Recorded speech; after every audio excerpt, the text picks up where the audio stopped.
You are in an interracial marriage. Your wife is a white conservative activist. Could your family have existed at all during Jim Crow? No, it could not, Joy. We all know that. During Jim Crow, the black family was together. That's right. During Jim Crow, more black people were not just conservative, because black people always have been conservative-minded, but more black people voted conservatively. We played that lengthy segment. That is what you posted on your social media. The part of what you said that people take issue with is this line, which I'm going to read back to you again. You see, during Jim Crow, the black family was together. During Jim Crow, more black people were not just conservative. Black people have always been conservative-minded, but black people voted conservatively. But it is that during Jim Crow, the black family was together. That's what people have taken issue with. What are they missing?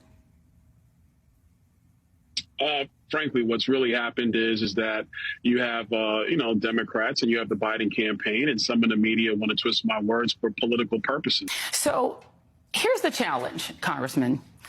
You started out talking about your family, talking about your mom, talking about being raised, and you on your own brought up Jim Crow. In fact, you said Jim Crow 3 times for emphasis.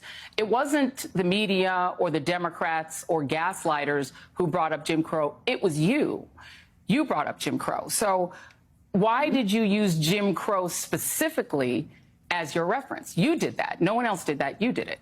During that time period, the marriage rates of black Americans was significantly higher than any other time since then in American history.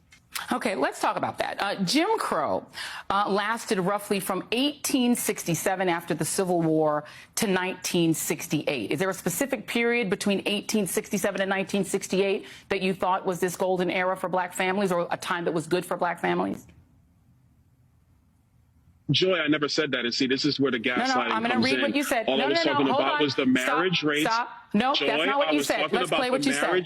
Play what he said. Play what he said. Families. You're saying I said it was the golden era. I never said that.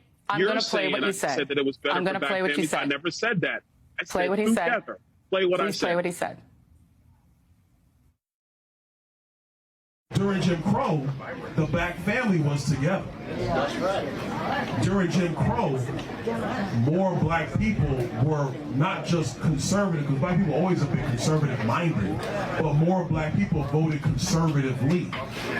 And then H.E.W., Lyndon Johnson, and then you go down that road, and now we are where we are.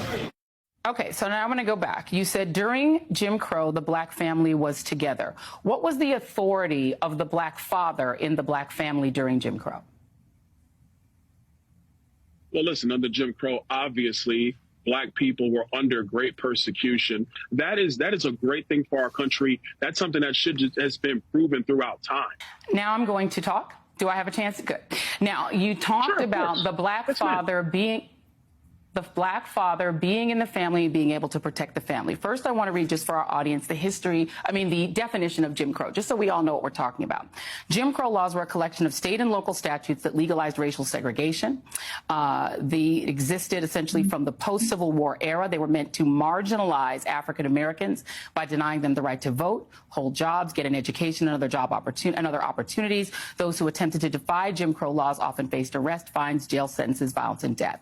Now I want to talk about something that happened during this era. You said that what you were talking about was the presence of the black father in the home to protect his wife and family. In 1943, in the state that you represent, in Florida, a young man named Willie James Howard, who was 15 years old, was lynched. During Christmas of 1943, Willie Howard sent cards to all of his coworkers at the Van Priest dime store in Live Oak, Florida.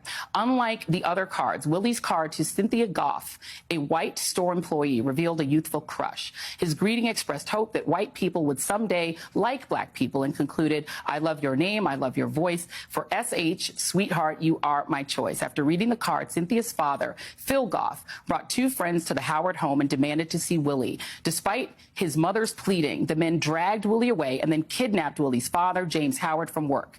The men drove the two Howards, to the embankment of the Suwannee River, bound Willie's hands and feet, stood him at the edge of the water, and told him to either jump or be shot. Willie jumped into the cold water below and drowned while his father was forced to watch at gunpoint. Willie's dead body was pulled from the river the next day. You said that the that during the Jim Crow era, the importance of having a black man in the home was to protect his family and to protect his wife. I actually spoke with somebody who lived through Jim Crow. Her name is Myrlie Evers Williams. And Myrlie quoted to me a man named Charles Spelman, who wrote in Crisis in Black and White, that in 1890, the year that the Mississippi Constitution was written, the policy of crushing out the manhood of the Negro citizens was to be carried out with success.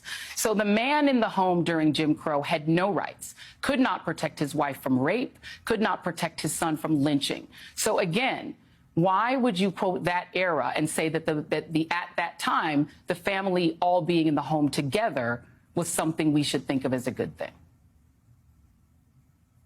Well, first of all, Joy, the story you bring up and you're bringing up is a tragedy, one of the great tragedies of the Jim Crow era. This is why those policies were so they were disgusting and distasteful. All I was talking about, Joy, was the benefit of a man in the family. Again, sir, I'm sorry, I let you talk for a long time. Sorry, talk over you. You've gotten a chance to speak a lot, Congressman. You're going to answer my question now and not filibuster. This is the question you want. This is the question you need to answer. That's what I'm trying to answer. If black men, that's what I'm trying to answer, Joy. Give me a second. Take a breath. Take a breath. If a black man could not protect. It's my show. If a black man, a black father, could not protect his wife, his son, or himself from lynching and violence, how is him being in the home mean that that is an era that was better for the black family, or that we should think of as a good thing? First, don't try to impose the fact that the marriage rates were better in the higher, I want to be clear, higher in the Jim Crow era to mean that I think Jim Crow is great. That is a lie. That is gaslighting. I would never say such a thing, which is why the Jim Crow era was destructive of black people. You brought it up. You're the one who... During Jim Crow, the black family was together. That's right. During Jim Crow, more black people were not just conservative, because black people always have been conservative-minded, but more black people voted conservative.